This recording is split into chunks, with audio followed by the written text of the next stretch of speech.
Have you been lied to your entire life about what real wealth actually looks like?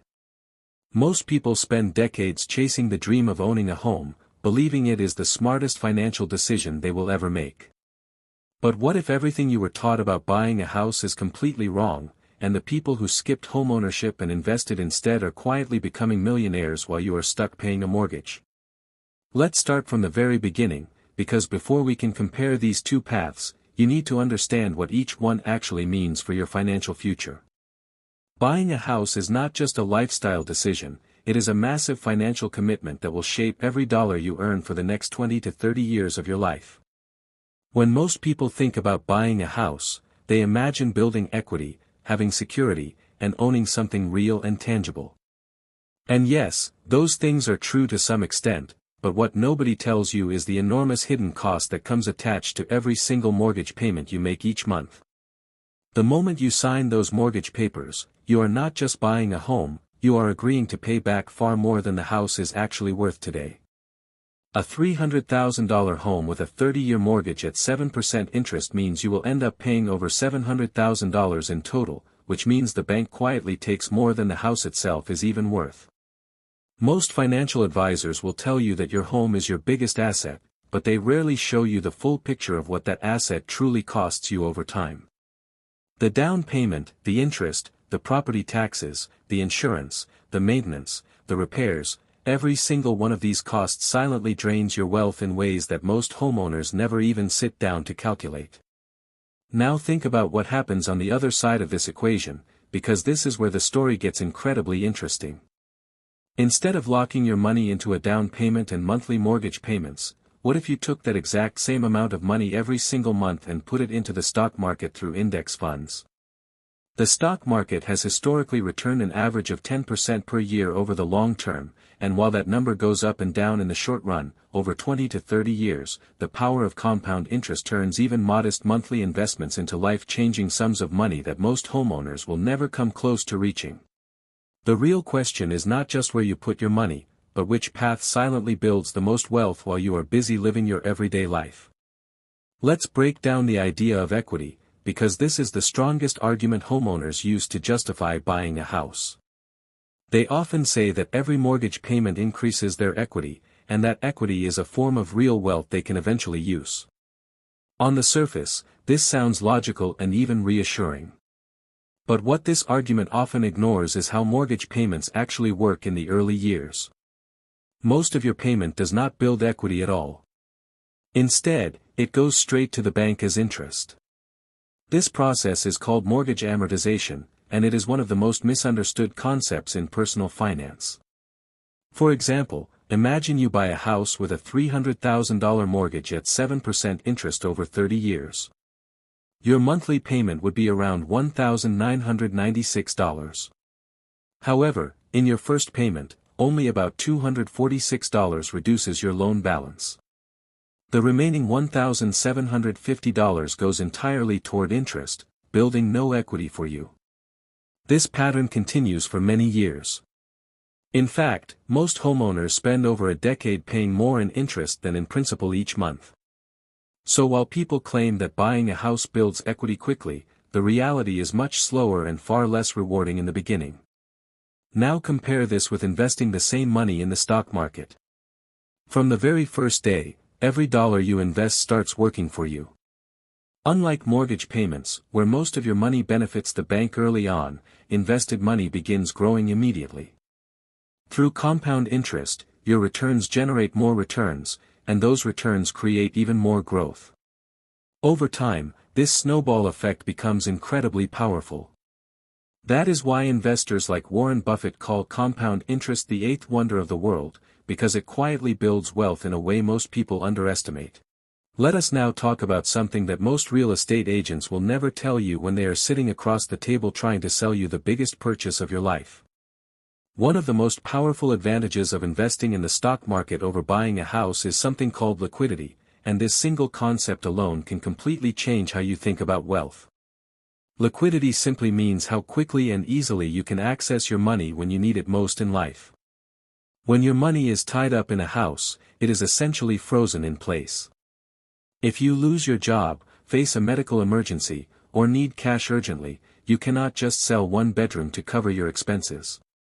You either take on more debt or go through a lengthy and expensive process of selling the entire property. Stock market investments, on the other hand, can be converted into cash within days. You can sell a portion of your investments anytime the market is open, transfer the funds to your bank, and have access to real usable money without lawyers, agents, or months of waiting for a buyer. This flexibility is not just convenient, it is a genuine financial safety net. Life is unpredictable, and having wealth that you can actually access during hard times is fundamentally different from having wealth that looks good on paper but cannot help you when a real crisis hits your household. Homeowners often find themselves in a painful situation called being house rich and cash poor. Their net worth on paper looks impressive because of their home value, but they struggle to cover basic expenses because nearly all of their wealth is locked inside walls they cannot liquidate without uprooting their entire life. Now let us talk about one of the biggest myths in personal finance that has been passed down from generation to generation like it is absolute truth. You have heard it 1,000 times from your parents, your relatives, and every older person in your life: renting is throwing money away. This one phrase has pushed millions of people into buying homes they could not afford, locking themselves into decades of debt before they were financially ready to handle it.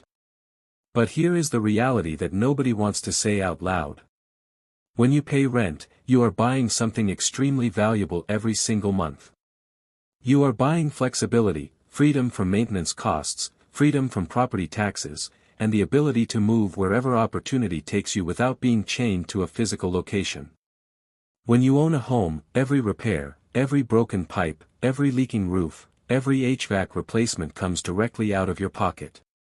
Financial experts recommend budgeting 1 to 2% of your home's value every single year just for maintenance alone, which on a $300,000 home means $3,000 to $6,000 vanishing every year before you even think about anything else. Renters who invest the difference between what they would have spent on a mortgage and what they actually pay in rent consistently come out ahead financially over long periods of time. This strategy even has a name in the personal finance world. It is called rent and invest, and the numbers behind it are far more impressive than most homeowners are comfortable admitting. The true cost of homeownership goes far beyond the mortgage payment itself. When you stack up property taxes, insurance, maintenance, HOA fees, and the opportunity cost of your down payment sitting in a house instead of the market, the total number becomes shockingly high and changes the entire conversation. So before you let anyone make you feel foolish for renting, remember that renting is only throwing money away if you are doing nothing smart with the difference. The moment you start investing that extra money consistently every month, renting transforms from a weakness into one of the most powerful financial strategies available to everyday people. Now let us get into the numbers that most financial content creators are too afraid to show you, because the math tells a story that is impossible to argue with once you actually see it. Imagine two people, both 25 years old, both earning the same income, and both starting with $60,000 saved up. The first person uses that $60,000 as a down payment on a $300,000 home. The second person invests that $60,000 into a low-cost index fund and continues investing every month instead of paying a mortgage. Person 1 buys the house and pays roughly $1,996 every month for 30 years. Over that entire period, they pay back over $700,000 in total to the bank, and at the end, they own a home that has appreciated in value. Real estate historically appreciates at around 3 to 4% per year on average nationally. Person 2 takes that same $60,000 and puts it in the market, earning a historical average of 10% annually. They also invest $1,996 every single month into index funds instead of paying it toward a mortgage. At the end of 30 years, the numbers produced by compound interest are genuinely difficult to believe at first glance. After 30 years of consistent investing at 10% annual returns, Person 2 would have accumulated approximately $4.5 million in their investment portfolio.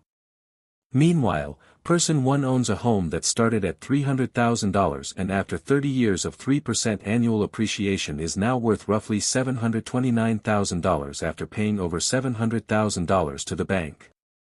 The gap between these two outcomes is not small or debatable, it is a multi-million-dollar difference that will define the entire financial legacy of each person. And yet society celebrates person 1 as responsible and wise, while person 2 is often looked at with confusion or even concern by friends and family who cannot understand why they have not bought a house yet.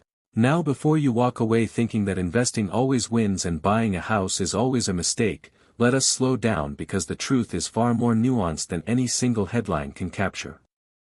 There are very real and legitimate reasons why buying a house makes sense for certain people in certain situations, and ignoring those reasons would make this an unfair and incomplete conversation.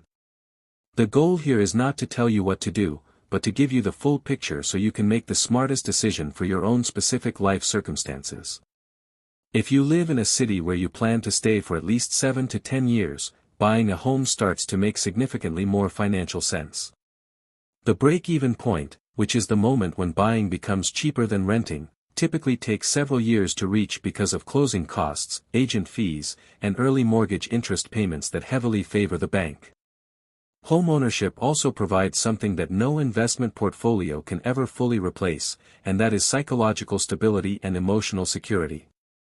Knowing that nobody can raise your rent, force you to move, or change your living situation gives millions of families a sense of control and peace of mind that genuinely improves their quality of life in ways that go beyond pure numbers. There is also the element of forced savings that comes with a mortgage payment every month. Many people simply lack the discipline to invest consistently on their own, and for those individuals, a mortgage acts like an automatic savings plan that builds equity over time even if the returns are lower than the stock market would have provided with perfect discipline. Real estate in certain high-demand cities and neighborhoods has dramatically outperformed the national average appreciation rate of 3 to 4%. If you bought property in cities like Austin, Miami, or New York at the right time, your returns may have rivaled or even exceeded what the stock market delivered over the same period of time. Now let us talk about something that changes this entire debate completely, and that is the role of your personal financial situation before you make any major decision with your money. The biggest mistake people make when comparing buying a house versus investing is treating it like a one-size-fits-all decision that has a single correct answer for every human being on the planet. Your income, your job stability, your city, your family situation, and your long-term goals all play a massive role in determining which path actually makes sense for you specifically. If you are carrying high-interest debt like credit cards or personal loans, neither buying a house nor aggressively investing should be your first priority. High-interest debt can charge you 20 to 25% annually, which completely wipes out any gains you would make from either real estate appreciation or stock market returns over the same period of time.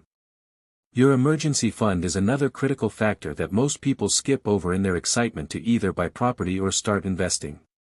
Financial experts universally agree that you should have 3 to 6 months of living expenses saved in a liquid and accessible account before you commit large sums of money to either a down payment or an investment portfolio.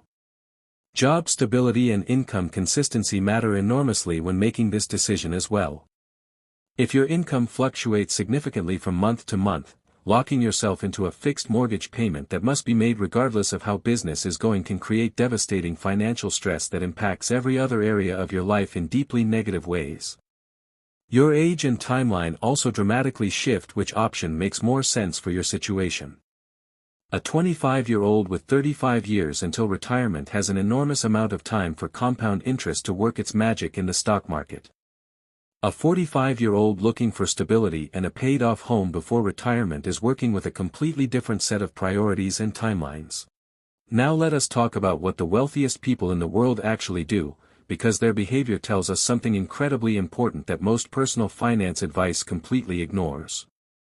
If you study the financial habits of genuinely wealthy individuals, you will notice something fascinating and slightly uncomfortable. The ultra-wealthy almost never choose between buying real estate and investing in the market. They do both simultaneously, and they use each asset class strategically to maximize their overall financial position in ways that average people never even consider possible. Wealthy individuals treat real estate completely differently than the average homeowner does. They rarely buy a primary residence and call it an investment. Instead, they purchase income-generating properties that put money into their pocket every single month through rental income while simultaneously appreciating in value over time. This distinction is absolutely critical and changes everything about how you should think about real estate as a wealth-building tool. A house you live in costs you money every single month through mortgage payments, taxes, insurance, and maintenance. An income-producing rental property managed correctly should be putting money into your account every month after all expenses are covered. The wealthy also understand asset allocation at a level that most people never reach. They spread their wealth across multiple asset classes including stocks, bonds, real estate, and businesses so that no single market event can devastate their entire financial position all at once during a downturn. What this means for everyday people is that framing this decision as a binary choice between buying a house or investing in the stock market is itself a limiting belief that keeps most people from ever building serious generational wealth. The real question is not which one wins, but how do you build a financial plan that eventually allows you to do both strategically and simultaneously. This is the part of the video where everything we have discussed comes together, and you walk away with a clear and actionable understanding of exactly what you should do with your money starting today. The honest answer to the question of whether buying a house or investing in the stock market wins is that it entirely depends on where you are in your financial journey right now. There is no universal winner because wealth building is not a competition with a single correct path that works identically for every human being in every city in every income bracket. What we can say with absolute certainty based on everything the numbers show us is this. If you are young, flexible, and do not have strong roots in a specific city yet, investing aggressively in low-cost index funds while renting will almost certainly build you more wealth over a 20 to 30-year period than rushing into homeownership before you are truly ready for it. If you are settled, stable, planning to stay in one place for a decade or more, and have already built a strong investment portfolio, then buying a home makes complete sense as part of a broader and more diversified wealth-building strategy. The key word there is broader, meaning the house is one piece of a larger financial plan and not the entire plan itself. The most dangerous thing you can do financially is make either of these decisions based on social pressure, family expectations, or the fear of what other people will think about your choices. Buying a house because everyone around you is buying houses, or avoiding real estate entirely because a YouTube video told you to invest instead, are both equally poor reasons to make a decision this significant. What truly separates people who build lasting wealth from people who spend their entire lives struggling financially is not which asset class they chose. It is the consistency, the patience, the financial education, and the disciplined execution of a plan that they actually stuck to through market crashes, interest rate changes, and every other obstacle life threw at them along the way. So here is your action step before you close this video. Sit down today, write out your current financial situation honestly, calculate what you can realistically invest or save every single month, and then make your decision based on your numbers and your life, not someone else's opinion of what success is supposed to look like for you.